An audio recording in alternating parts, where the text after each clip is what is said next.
আসসালামু আলাইকুম রহমতুল্লাহি ওয়া বারাকাতু। আজকে একটা পুটিং বানায় দেখাবো। এই যে আমার পুটিংটা হয়ে গেছে, দেখতেই পাচ্ছেন। আমি এখন ফ্রিজে রেখে দেবো। এই যে পুটিং বানানোর জন্য আমি এখানে 3টা ডিম নিয়েছি।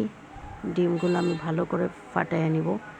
আর এখানে হাফ কেজি মিল্ক মিটা দুধ আমি জাল করে নিয়েছি।